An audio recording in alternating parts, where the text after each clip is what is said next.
Welcome everybody, 12 Days of Seller Club, Day 2. It's all about comps, baby. Let's go. Day 2. I was hoping for some turtle doves, actually. Chocolatey turtle doves. No, you can't have chocolate. Yeah, I just want Right. two No, I Reese want cups. literal Two turtle Reese doves. cups. I want birds. Okay. No, Yeah. makes total sense. They I mean, poop. I think 2 tips about comps would definitely suffice, but Okay, let's All talk right. a little comps.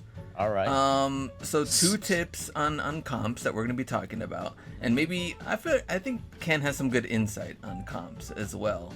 So we're looking at number 1, how much something sold for. Obviously, that's the main thing we want to look at, but also, how many have sold of that particular item, and how many are listed, right?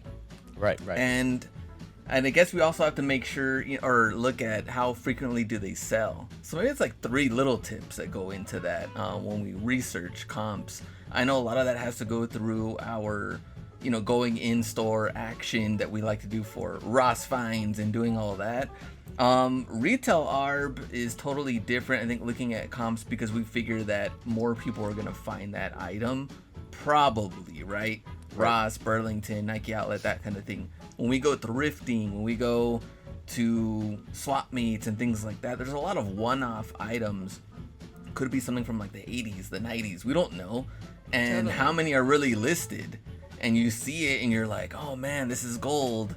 And then you start looking at comps and you're like, well, who has what in this type of condition? And there's a lot of factors that come into play on when you're listing something and how often they sell. So those are the things we're going to be talking about today. Ken, what do you want to say about comps? I think the biggest thing, kind of like just to make it easy, kind of like just a rule of thumb, I'd like to see as much sold as much listed within the last 90 days.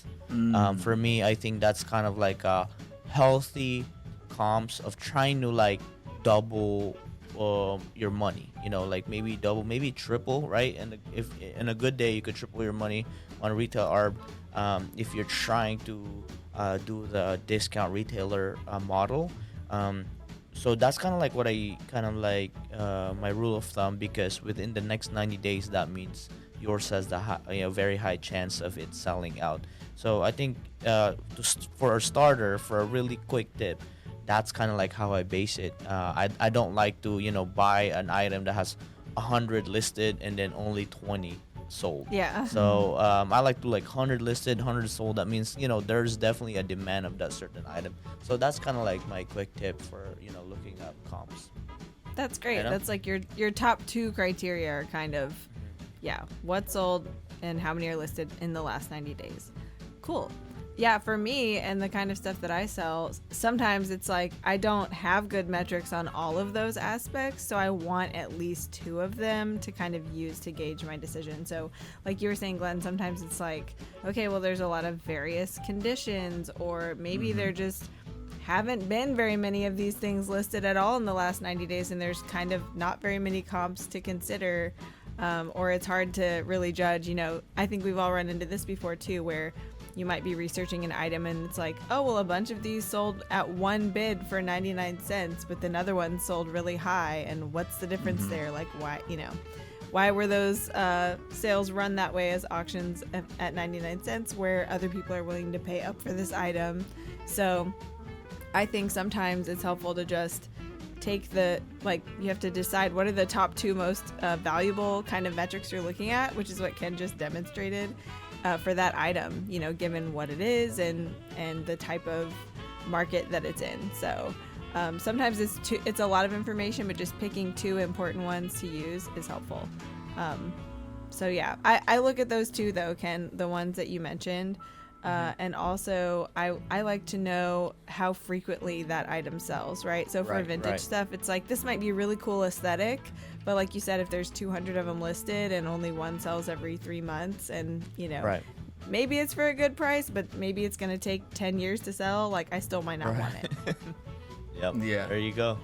I was gonna say that here's what makes you a great seller though, is that you have to make that executive decision on whether you want to take that item or not, because Totally. you could pick up like a vintage Christmas something in summertime, and you're gonna have to make that decision, like, do I pick this up now? Am I gonna wait for comps to show up in November, and then it's maybe it might be too late to sell it? I don't know. They should already be listed probably, in September, October range, and you have to make that decision, like, what am I gonna list this price at? What is that gonna look like on the solds?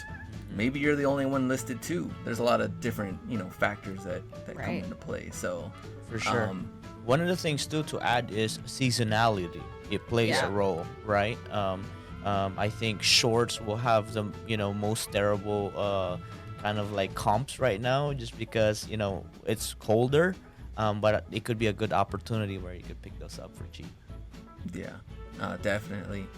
And also like jackets too. That always happens. Outerwear, you always find good jackets in the summertime. Of course. And then it's like, well, what's gonna happen here? Got to figure that out. So, all right, day 2 on the comps, and we'll see you on the next one.